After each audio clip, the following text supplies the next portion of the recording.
प्यारे बच्चों, कोविड-19 के कारण आप सभी अपने अपने घरों में रहकर ही अपनी पढ़ाई कर रहे हैं।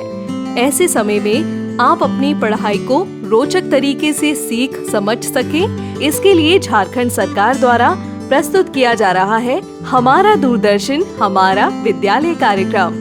इसके माध्यम से आप प्रत्येक दिन सोमवार से शुक्रवार तक पूर्वाह्न 10 से 12 तथा अपराह्न 1 से 2 बजे तक अपनी अपनी कक्षाओं के अनुरूप कार्यक्रम देख सकेंगे। अब पढ़ाई नहीं रुकेगी। स्कूली शिक्षा एवं साक्षरता विभाग झारखंड।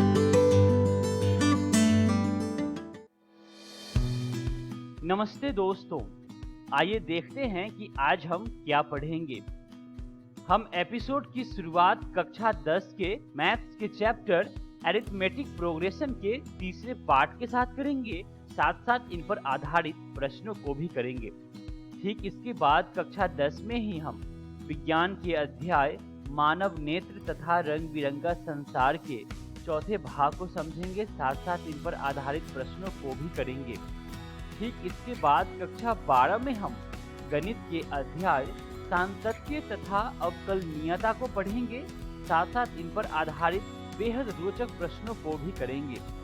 और अंत में कक्षा 12 में ही हम फिजिक्स के चैप्टर किरण प्रकाशिकी एवं प्रकाशिक यंत्र को समझेंगे। साथ साथ इन पर आधारित प्रश्नों को भी करेंगे। तो आइए शुरू करते हैं हम अपना प्रोग्राम दीदी साथ अब पढ़ाई नहीं रुकेगी।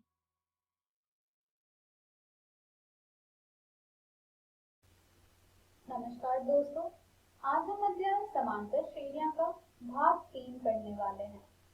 हमने हमारे पिछले वीडियो में पढ़ा था परिचय पर आधारित कुछ प्रश्न समांतर श्रेणियों के। आज के इस वीडियो में हम पढ़ेंगे एपी का nवां पद।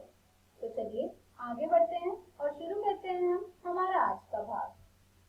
आज के इस वीडियो में हम ये जानेंगे कि किस तरह हम एपी का nवां पद प्राप्त कर सकते हैं।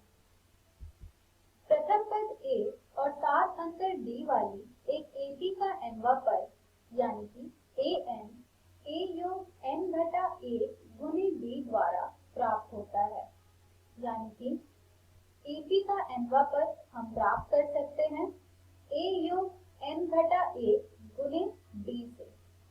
इस सूत्र को आप अच्छी तरह से याद कर लीजिए, क्योंकि इसका प्रयोग हम प्रश्नों को हल करने में करेंगे। यहाँ पर an को AP का व्यापक पद यानी कि जनरल फॉर्म भी कहा जाता है। और यदि किसी AP में m पद है तो उसका अंतिम पद हम निरूपित करते हैं am से। और किसी भी AP के अंतिम पद को हम कभी-कभी l द्वारा भी व्यक्त करते हैं। तो ये थी थोड़ी बहुत जानकारी एपी के nवें पद के बारे में। चलिए अब हम इस सूत्र पर आधारित कुछ प्रश्नों को हल करते हैं। हमारा पहला प्रश्न है एपी 2, 7, 12 और इसी प्रकार से आगे बढ़ती हुई का 10वां पद ज्ञात कीजिए। यानी कि हमें ये जो एपी जो आपको स्क्रीन पर दिख रही है इसका 10वां पद ज्ञात करना है।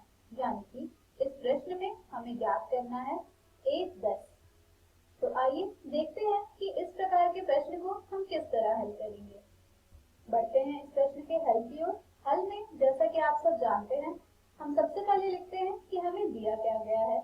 इस प्रश्न में हमें दिया गया है a यानी कि प्रथम पद जो कि बराबर है 2 के, d हमने इस दी हुई एपी का ज्ञात किया है जो कि बराबर है 5 के, और n है 10। और हमें ज्ञात करना है यहाँ पर a10। a10 हम ज्ञात कर सकते हैं an के सूत्र के द्वारा। an का सूत्र जो कि अभी हमने सीखा था बराबर होता है a योग n घटा a गुणे d के। तो चलिए अब हम इस सूत्र में a, n और d के मान को प्रतिस्थापित करके a10 यानी कि a10 का मान याद करते हैं। तो a10 हमारा बराबर हो जाएगा 2 योग 10 घटा a गुणे 5 के, जिसे हम हल करेंगे तो हमें प्राप्त होगा a10 बराबर 47। तो इस तरह हमने दी हुई एपी का 10वां पद ज्ञात किया जो कि बराबर है 47 के। चलिए अब हम बढ़ते हैं हमारे अगले प्रश्न की ओर। हमारा दूसरा प्रश्न है AP 21,18,15 और इसी प्रकार से आगे बढ़ती हुई का कौन सा पद घटा 81 है? साथ ही क्या इस AP का कोई पद शून्य है? इस प्रश्न में हमें जो AP दी गई है वो है 21,18,15 और इसी प्रकार से आगे बढ़ती हुई, और हमें इसमें ये बताना है कि क्या इस AP में कोई पद घटा 81 है। और इसके साथ ही हमारा जो इस प्रश्न में दूसरा प्रश्न हमें पूछा जा रहा है वो है कि क्या इस AP में कोई पद शून्य है। तो चलिए बढ़ते हैं इस प्रश्न के हल की ओर। हल में जैसा कि आप सब जानते हैं, हम सबसे पहले लिखते हैं कि हमें दिया क्या गया है। इस प्रश्न में हमें दिया गया है A जो कि बराबर है 21 के, सार अंतर D जो कि बराबर है घटा 3 के, और हमें यहाँ पर अंतिम पद दिया गया है यानी कि AN हमें यहाँ पर दिया गया है इस प्रश्न में घटा 81। अब आप सोच रहे होंगे कि घटा 81 हमारा अंतिम पद कैसे हो गया। चूंकि यहाँ पर हमें ये बताना है कि घटा 81 कौन सा पद है, यह बताने के लिए हमने यहाँ पर मान लिया है कि हमारा जो आखिरी पद है वो है घटा 81।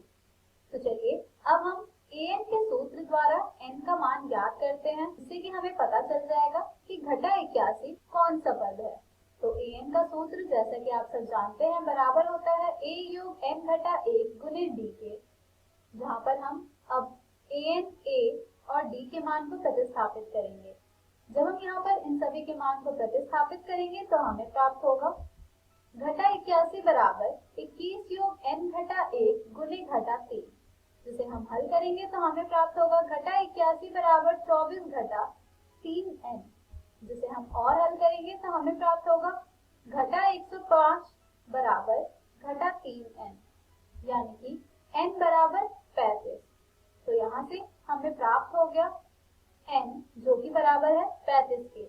तो यहाँ से हम ये कह सकते हैं कि इस दी हुई AP का जो 35वां पद होगा वो होगा घटा 81। चलिए अब हम बढ़ते हैं इस प्रश्न के दूसरे भाग की ओर, जिसमें हमें ज्ञात करना है कि क्या इस AP का कोई पद शून्य है।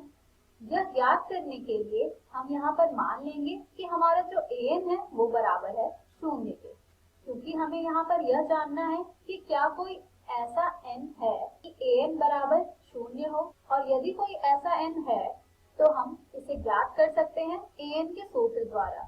AN के सूत्र में AN, A और D के मान को प्रतिस्थापित करेंगे तो हमें प्राप्त हो जाएगा 21 योग n घटा 1 गुने घटा 3 बराबर 0, जिसे हम हल करेंगे तो हमें प्राप्त होगा 3 गुने n घटा 1 बराबर 21, जिसे हम और हल करेंगे तो हमें प्राप्त होगा n बराबर 8, यानी कि हमारे इस दिए गए AP का जो 8वां पद होगा वो होगा 0।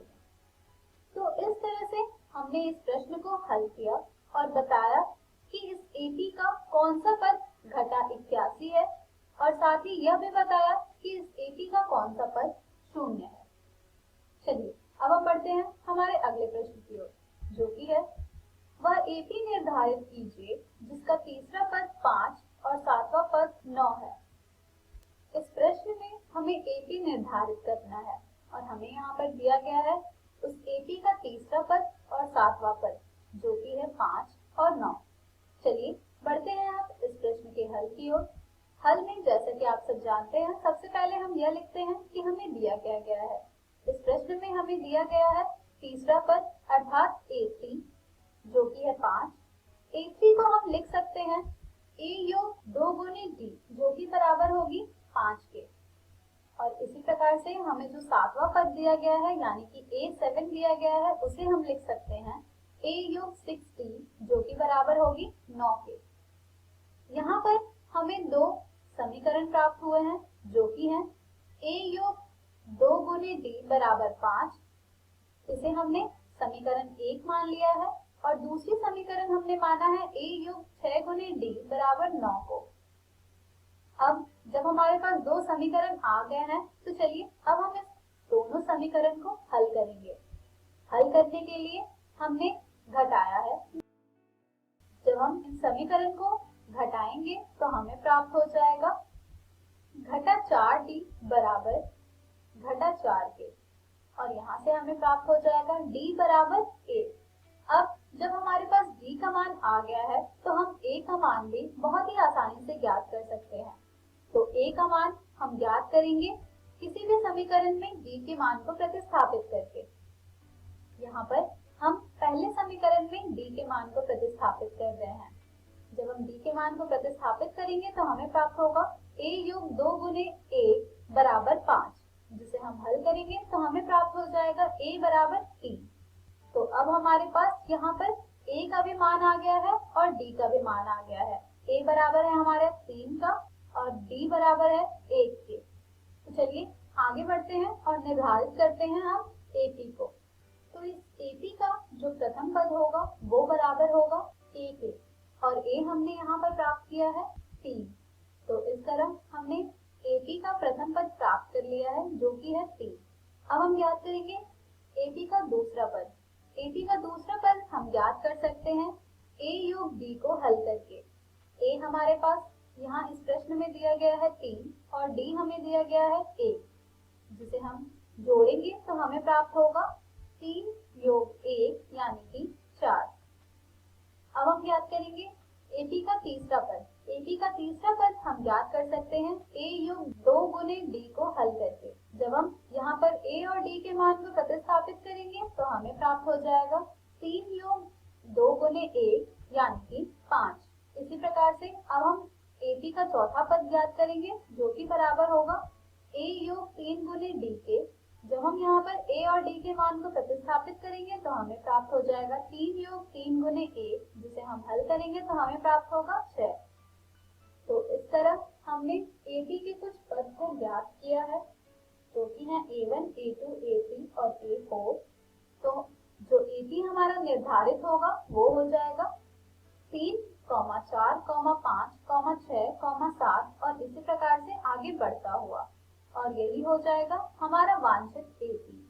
तो इस तरह हमने तीसरे पद और सातवें पद के द्वारा भी AP को निर्धारित किया है। चलिए अब हम बढ़ते हैं हमारे अगले प्रश्न की ओर जो कि है AP 10, 7, 4 और इसी प्रकार से आगे बढ़ती हुई घटा 62 का अंतिम पद से प्रथम पद की ओर 11वां पद ज्ञात कीजिए। यानी कि हमें यह जो AP आपको स्क्रीन पर दिख रही है इसके अंतिम पद से 11वां पद ज्ञात करना है। तो चलिए बढ़ते हैं इस प्रश्न के हल की ओर। हल में जैसा कि आप सब जानते हैं हम सबसे पहले लिखते हैं कि हमें दिया क्या गया है। यहाँ पर इस प्रश्न में हमें दिया गया है प्रथम पद यानी कि a जो कि बराबर है 10 के, सारवंतर d जो कि बराबर है घटा 3 के, और अंतिम पद यहाँ पर हमें दिया गया है घटा 62। तो चलिए अब हम an के सूत्र में इन सभी के मान को प्रतिस्थापित करके ज्ञात करते हैं कि हमारे इस AP में कुल कितने पद हैं।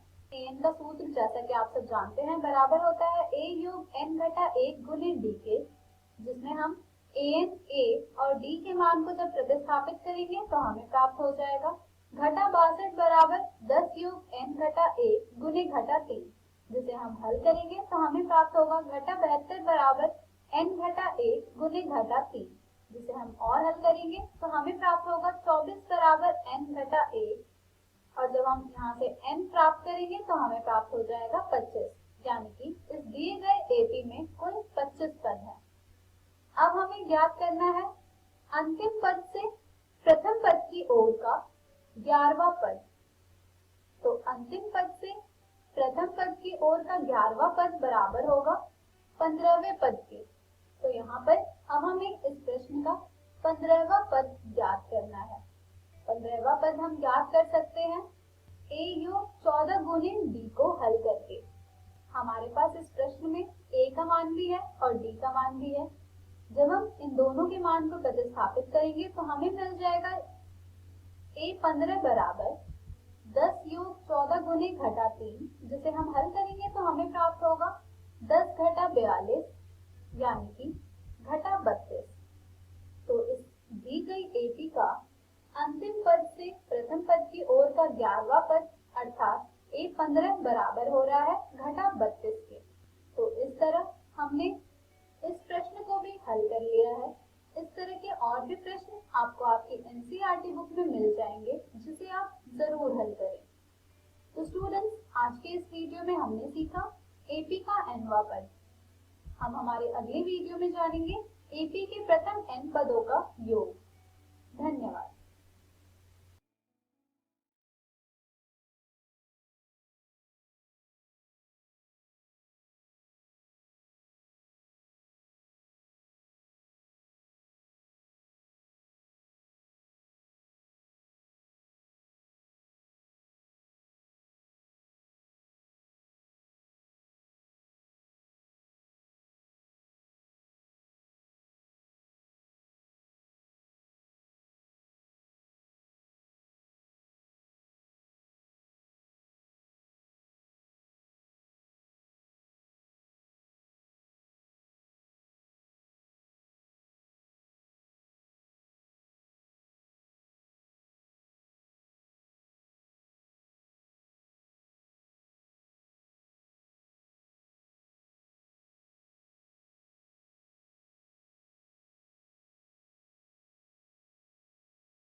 नमस्कार दोस्तों, आज जो हम अध्याय करने जा रहे हैं उसका नाम है मानव नेत्र तथा रंग बिरंगा संसार।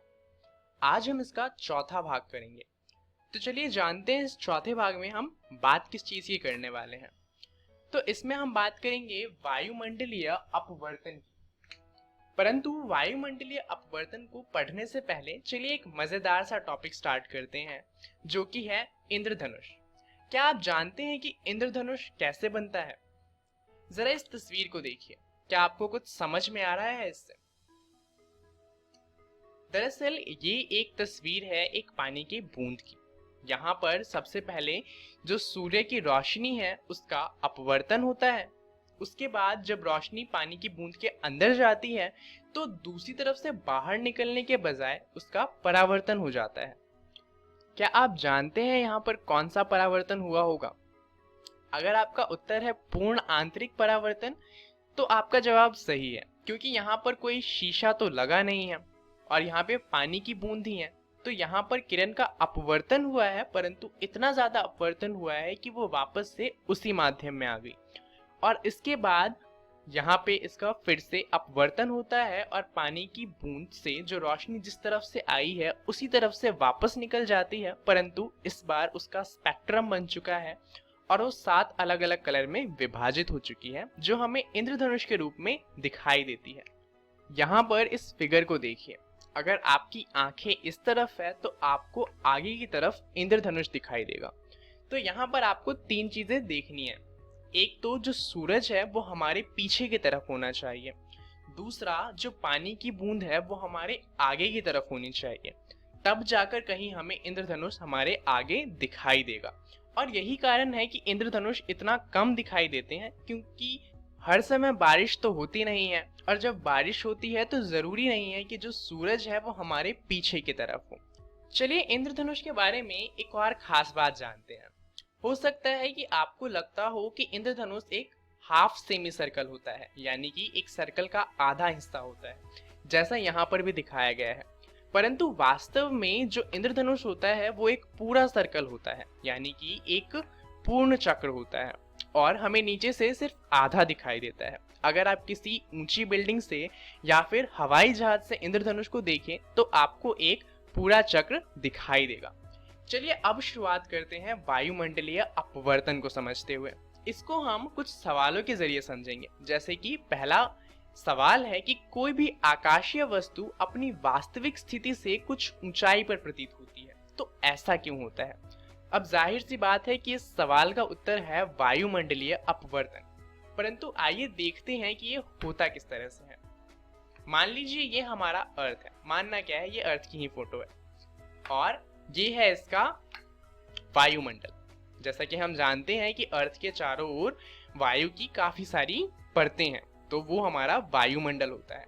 अब होता क्या है कि हल्की वायु जो होती है वो ऊपर की तरफ होती है, परंतु जो भारी वायु होती है वो गुरुत्वाकर्षण की वजह से नीचे की तरफ होती है। तो उससे क्या होता है कि ऊपर एक विरल माध्यम बन जाता है और नीचे एक वायु का सघन माध्यम बन जाता है। अब मान लीजिए कोई सी भी वस्तु है, जैसे कि एक तारा हो गया, तो उससे जब प्रकाश धरती पर आता है तो जैसा कि हम देख सकते हैं वो विरल माध्यम वाले वायु से सघन माध्यम वाले वायु में आया है, तो यहाँ पर उसका अपवर्तन होगा। यहाँ पर हम सबसे पहले अभिलंब बनाएंगे और क्योंकि विरल माध्यम से सघन माध्यम में रोशनी आ रही है तो वो अभिलंब की तरफ झुक जाएगी और इससे क्या होगा कि जब हम देखेंगे तो हमें तारा कुछ यहाँ पर दिखाई देगा।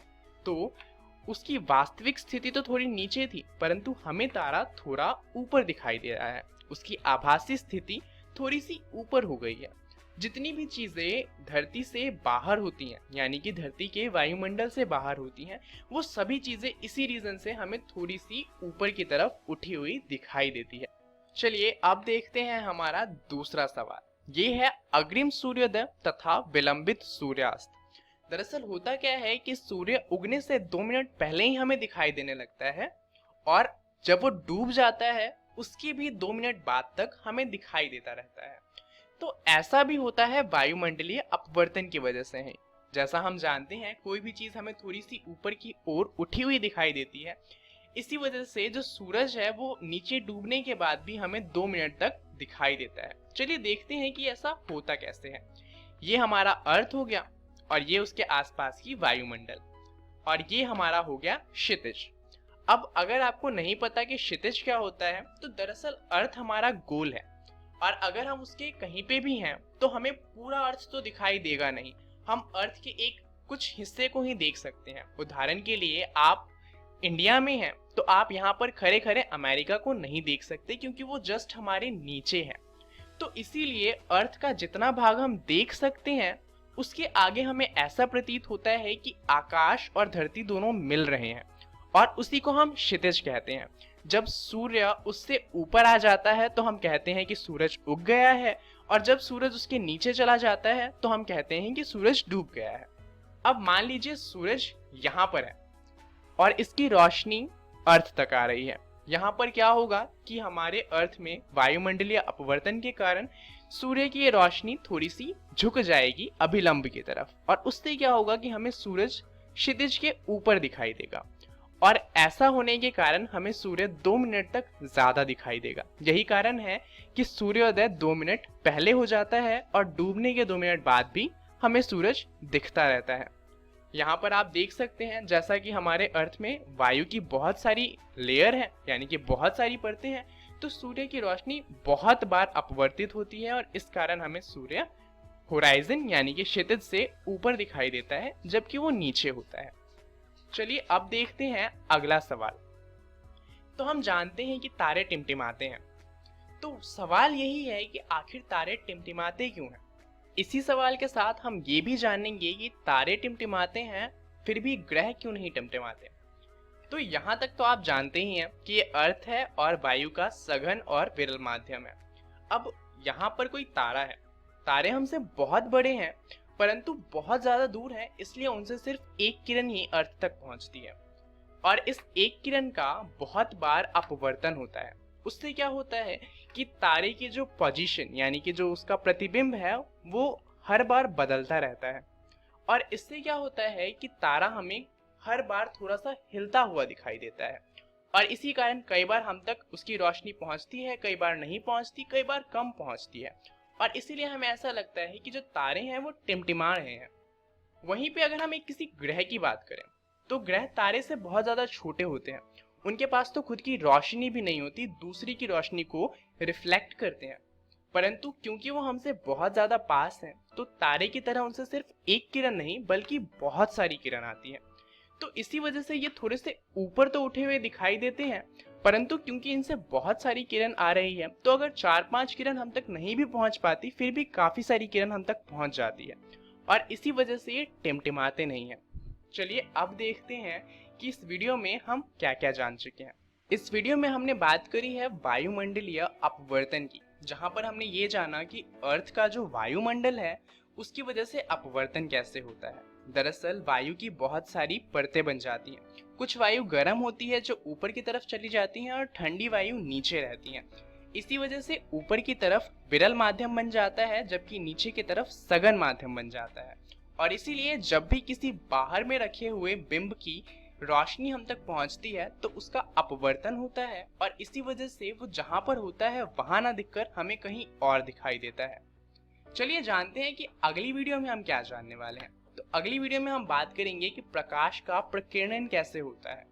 तो आपको दो चीजें करनी है। पहला, आपको पढ़ना है कि वायुमंडलीय अपवर्तन क्या होता है और दूसरा आपको पढ़ना है कि प्रकाश का प्रकीर्णन किस तरह से होता है, जिससे कि अगली बार जब हम प्रकाश का प्रकीर्णन पढ़ेंगे तो आपको वीडियो काफी अच्छे से समझ में आएगी। इस वीडियो के लिए इतना ही। धन्यवाद। क्विज 4। पहला प्रश्न, कोई भी आकाशीय वस्तु अपनी वास्तविक स्थिति से कुछ ऊंचाई पर क्यों प्रतीत होती है? ऑप्शन ए, वायुमंडलीय अपवर्तन। ऑप्शन बी, वायुमंडलीय परावर्तन। ऑप्शन सी, विक्षेपण। Option D, प्रकीर्णन।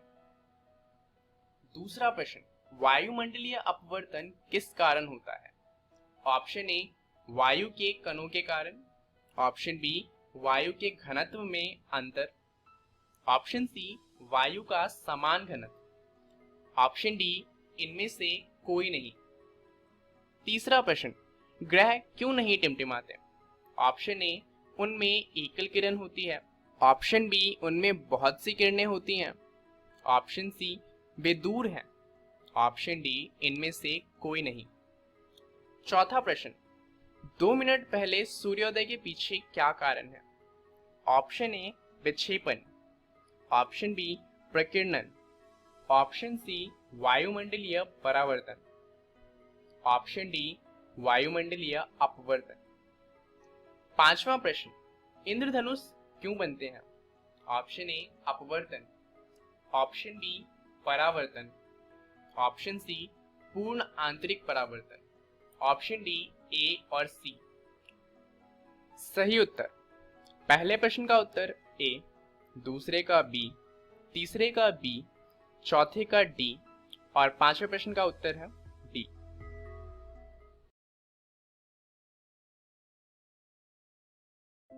नमस्कार दोस्तों, आज के इस वीडियो में आपका स्वागत है। आज हम पढ़ेंगे पाठ सांतत्य तथा अवकलनीयता का भाग 5।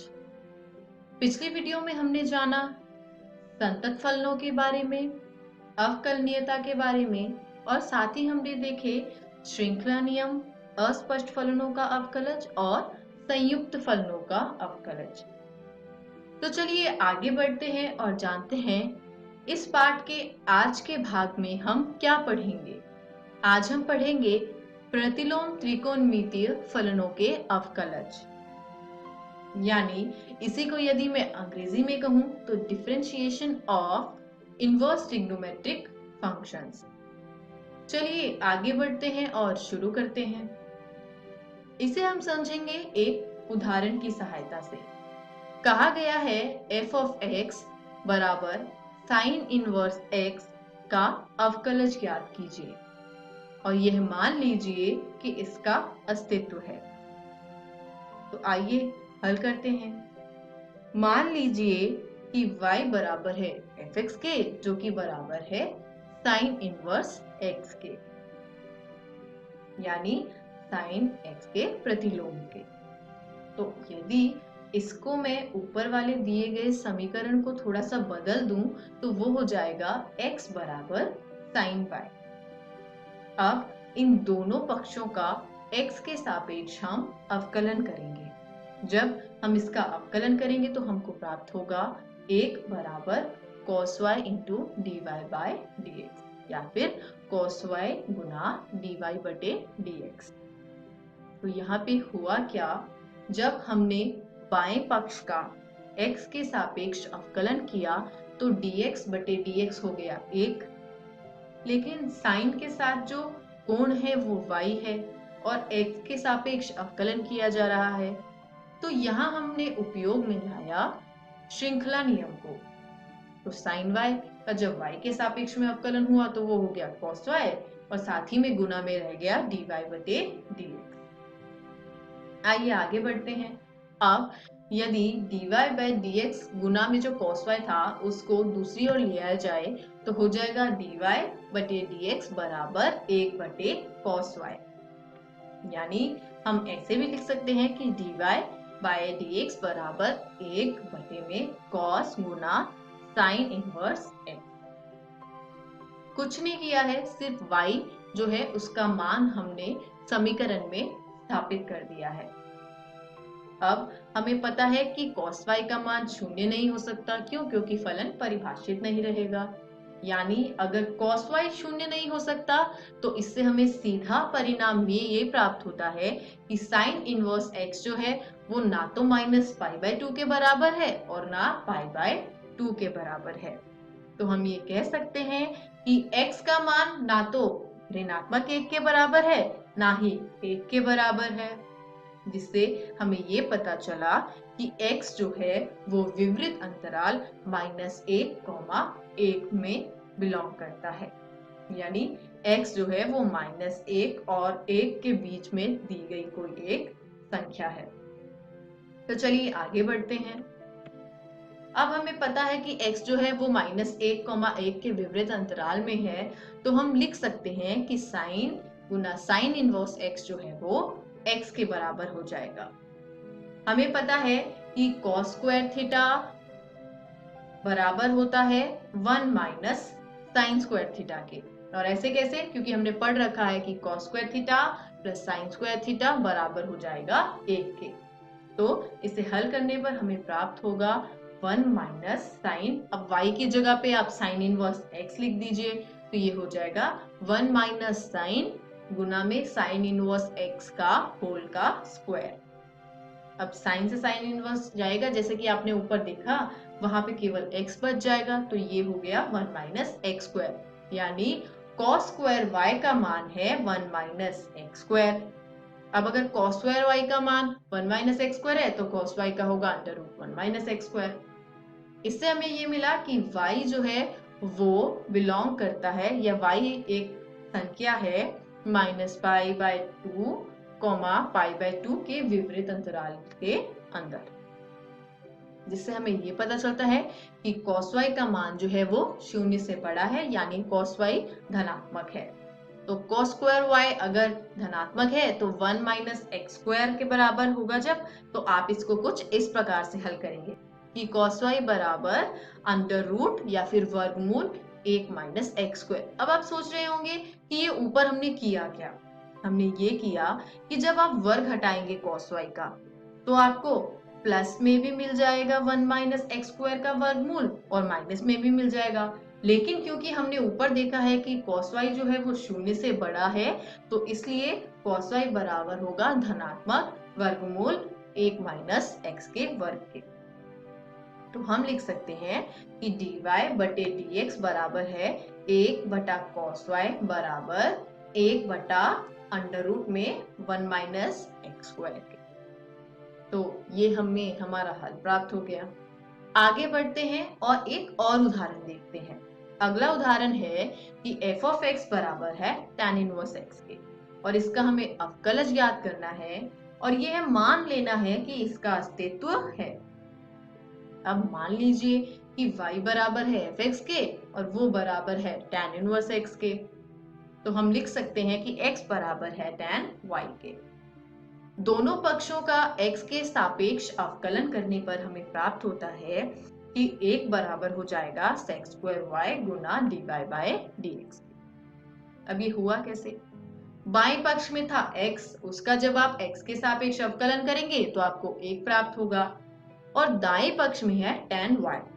अब क्योंकि y है x तो है नहीं, तो इसको अवकलज अगर आपको ज्ञात करना है तो आपको यहाँ पर श्रृंखला नियम का उपयोग करना होगा, जो कि हो जाएगा सेक्स स्क्वायर वाई गुना dy बटे dx।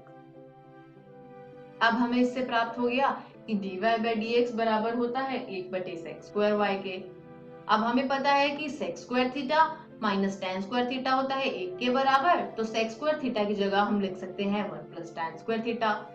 लेकिन यहाँ पर थीटा की जगह y है, तो सेक्स स्क्वायर y को हम लिख सकते हैं 1 प्लस tan स्क्वायर y।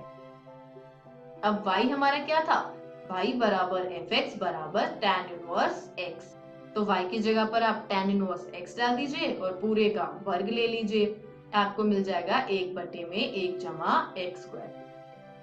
वो तो था tan इनवर्स x का अवकलज। अब यहाँ पर आप इसी प्रकार से इन्हीं कुछ स्टेप्स को फॉलो करते हुए आप सारे जितने भी ये प्रतिलोम त्रिकोणमितीय फलन हैं, जैसे कि cos inverse x, cot inverse x, sec inverse x, cosec inverse x, इन सभी के अवकलज को प्राप्त कर सकते हैं। cos इनवर्स x का होता है -1 बटे √1 माइनस एक्स स्क्वायर।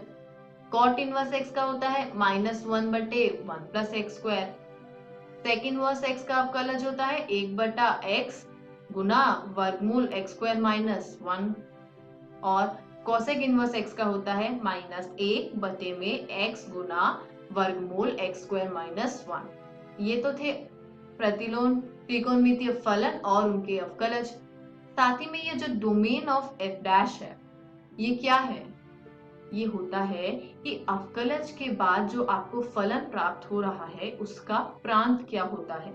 जैसे cos इनवर्स x का है -1,1, cot इनवर्स x का है r, sec इनवर्स x का है -∞, -1 यूनियन 1, ऐसे ही cosec इनवर्स x का। आज के इस वीडियो को हम यहीं समाप्त करते हैं।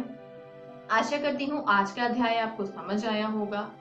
तो चलिए एक बार संक्षेप में देखते हैं आज हमने क्या सीखा। आज हमने सीखा प्रतिलोम त्रिकोणमितीय फलनों के अवकलज किस प्रकार प्राप्त किए जाते हैं, जिसमें हमने 2 उदाहरण किए, tan इनवर्स x का और sin इनवर्स x का। तो चलिए आगे बढ़ते हैं और देखते हैं अगली वीडियो में हम क्या पढ़ेंगे। अगली वीडियो में हम जानेंगे चरघातांकी एवं लघुगणकीय फलनों के बारे में। अब घर जाइए, प्रश्नावली 5.2 में जितने भी प्रश्न दिए गए हैं आप सबको हल कर सकते हैं। निरंतर अभ्यास करते रहिए। किसी भी प्रकार के संदेह एवं सहायता के लिए हम हमेशा उपलब्ध हैं। धन्यवाद।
हेलो दोस्तों, भौतिकी की इस कक्षा में आप सभी का स्वागत है। दोस्तों, आज के हमारे इस वीडियो में हम अध्याय 9 किरण प्रकाशिकी एवं प्रकाशिक यंत्र का 8वां भाग समझेंगे और इस भाग में हम समझेंगे प्रकाश का परिक्षेपण और जानेंगे सूर्य प्रकाश के कारण होने वाली कुछ प्राकृतिक घटनाओं को। तो आइए आज के वीडियो को शुरू करते हैं। दोस्तों, परिक्षेपण का अर्थ होता है श्वेत प्रकाश का अपने रंग घटकों में विभाजन होना। यानी जब भी श्वेत प्रकाश किसी सघन माध्यम से गुजरता है तो वह अपने रंग घटकों यानी जिनसे मिलकर वह बना है उनमें वो बढ़ जाता है। अब जैसे यहाँ पर आप देख सकते हैं कि जब श्वेत प्रकाश किसी प्रिज्म से गुजरता है तो वो अपने 7 रंग घटकों में बढ़ जाता है और ये रंग प्रिज्म की दूसरे सतह से निर्गत होते दिखाई देते हैं। दोस्तों, इन 7 रंगों के बैंड को कहा जाता है स्पेक्ट्रम। लेकिन दोस्तों, यहाँ पर एक प्रश्न यह भी उठता है कि आखिर यह परिक्षेपण होता क्यों है? तो इसका कारण है कि विभिन्न रंगों का प्रकाश अलग अलग कोण पर विचलित होता है। यानी कि किसी एक माध्यम में अलग अलग आवृत्ति या यूं कहें कि अलग अलग रंगों के प्रकाश अलग अलग कोणों पर विचलित होता है। अगर आप यहाँ देखें तो आप पाएंगे कि लाल रंग सबसे कम विचलित होता है, जबकि बैंगनी रंग सबसे ज्यादा विचलित होता है, जिसकी वजह से स्पेक्ट्रम में सबसे नीचे दिखाई देता है बैंगनी रंग और सबसे ऊपर दिखाई देता है लाल रंग। दोस्तों, प्रकाश की इस परिघटना का सबसे पहले अवलोकन किया था सर आइजैक न्यूटन ने, जब वो दूसरे तारों तथा ग्रहों के बारे में जानकारी इकट्ठा कर रहे थे। इसके बाद उन्होंने एक प्रिज्म से निकलने वाले रंगों के आगे एक और प्रिज्म लगाया, क्योंकि उन्होंने सोचा था कि प्रकाश किरणों में इन रंगों के अलावा और भी रंग हो सकते हैं, जो शायद प्रिज्म की क्षमता की वजह से पृथक नहीं हुए हैं। लेकिन उन्हें फिर से वही 7 रंग मिले जो पहले थे। यानी इस प्रयोग से ये तो साफ हो गया कि प्रकाश इन्हीं 7 रंगों से मिलकर बना होता है। इसके बाद उन्होंने दूसरे प्रिज्म को उल्टा करके देखा तो उन्होंने पाया कि ये 7 रंग फिर से मिलकर श्वेत प्रकाश ही निर्गत करते हैं, जो उनके इस प्रयोग को सिद्ध करने के लिए काफी था कि श्वेत प्रकाश केवल 7 रंगों के घटकों से मिलकर ही बना होता है। चलिए आगे बढ़ते हैं अपने दूसरे विषय सूर्य प्रकाश के कारण होने वाली कुछ प्राकृतिक घटनाओं की ओर और समझते हैं पहली परिघटना वायुमंडलीय अपवर्तन को, जिसमें सबसे पहले हम समझेंगे किसी तारे की स्पष्ट स्थिति को। दोस्तों, हम रात में चमकने वाले तारों को जिस स्थिति पर देखते हैं वो उनकी वास्तविक स्थिति नहीं होती है। वास्तव में हमें उनका एक आभासी प्रतिबिंब दिखाई देता है जो उनकी वास्तविक स्थिति से कुछ ऊपर की ओर होता है। और दोस्तों, ऐसा इसलिए होता है क्योंकि जैसे ही तारे से आने वाला प्रकाश हमारे वायुमंडल में प्रवेश करता है तो उसे गमन करना पड़ता है लगातार बढ़ते हुए अपवर्तनांक वाले माध्यम से, जिसकी वजह से तारे से आने वाला प्रकाश लगातार अभिलंब की ओर झुकता रहता है। और जब ये प्रकाश हम तक पहुंचता है तो हमें लगता है कि प्रकाश सीधा गमन करता है, जिसकी वजह से आने वाले प्रकाश की ही सीध में हम मान लेते हैं कि तारे की वास्तविक स्थिति होती है। दोस्तों, इसके अलावा आपने देखा भी होगा कि ये तारे टिमटिमाते हैं, मतलब कभी इनकी चमक होती है बहुत ज्यादा तो कभी बहुत कम। और इसके पीछे भी समान कारण ही होता है, क्योंकि हमारे वायुमंडल का अपवर्तनांक लगातार बदलता रहता है, जिसकी वजह से तारे की चमक भी लगातार बदलती रहती है और हमें लगता है कि ये तारे टिमटिमा रहे हों। इसके अलावा वायुमंडलीय अपवर्तन की वजह से हमें सूर्योदय जल्दी तथा सूर्यास्त देर से दिखाई देता है। आइए समझते हैं कि ये आखिर होता कैसे है। तो दोस्तों, सूर्योदय का अर्थ होता है कि जब सूर्य क्षैतिज से ऊपर हो, लेकिन जैसा कि हमने कहा कि वायुमंडलीय अपवर्तन की वजह से हमें किसी तारे का एक आभासी प्रतिबिंब दिखाई देता है जो तारे की वास्तविक स्थिति से कुछ ऊपर होता है। ठीक इसी तरह जब सूर्य क्षैतिज से नीचे होता है, फिर भी इसका एक आभासी प्रतिबिंब क्षैतिज से ऊपर की ओर दिखना शुरू हो जाता है, जिससे हमें लगता है कि सूर्य क्षैतिज से ऊपर आ चुका है और हो चुका है सूर्योदय।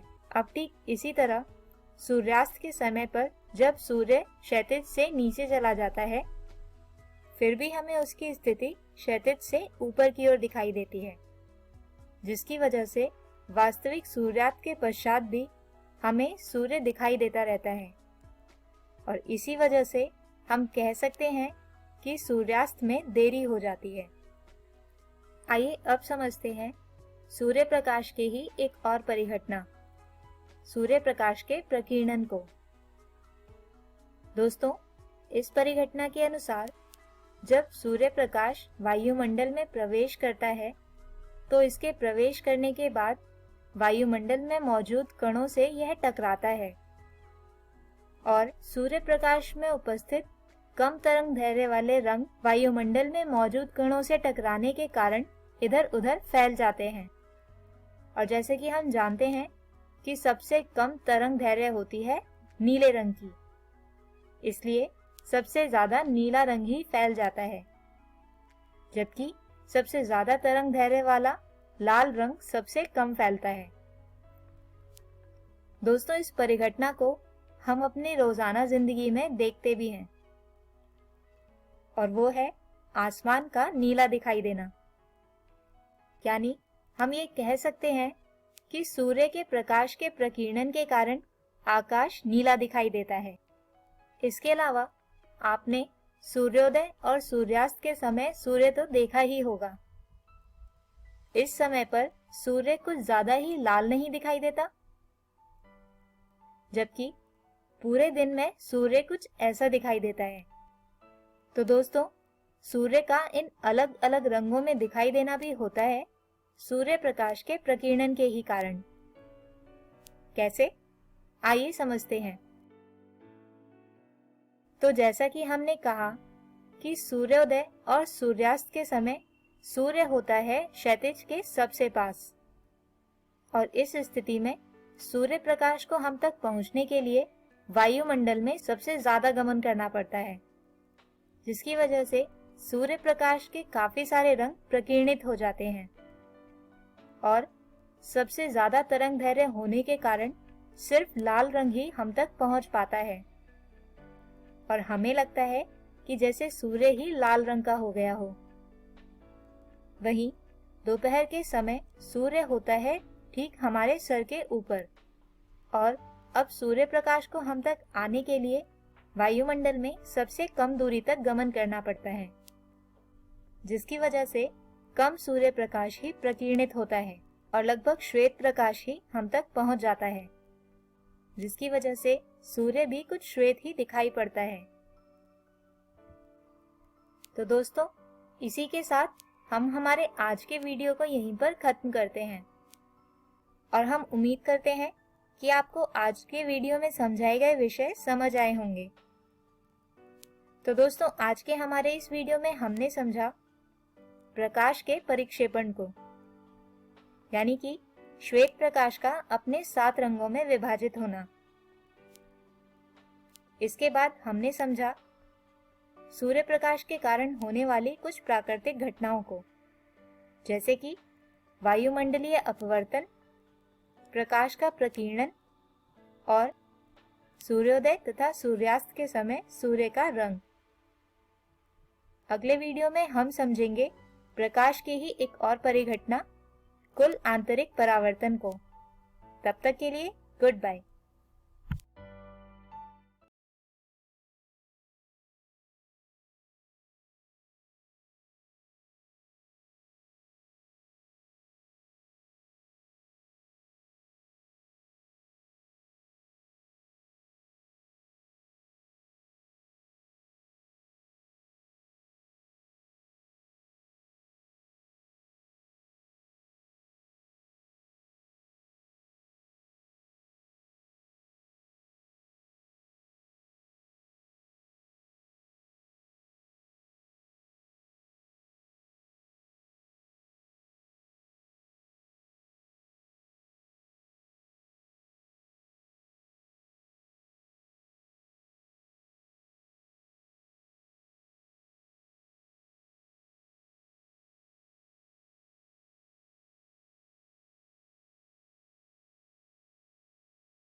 नमस्ते दोस्तों, आज के एपिसोड में आशा करता हूँ कि आपको बहुत कुछ सीखने को मिला होगा।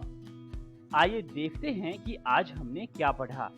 आज हमने कक्षा 10 में मैथ्स के चैप्टर अरिथमेटिक प्रोग्रेशन को पढ़ा, साथ साथ इन पर आधारित प्रश्नों को भी किया।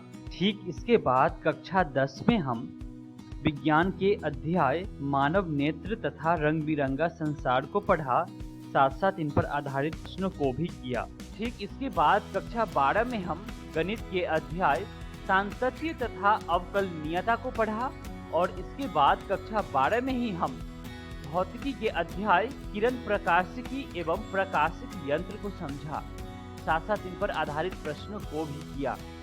आइए देखते हैं कि हम कल क्या पढ़ेंगे।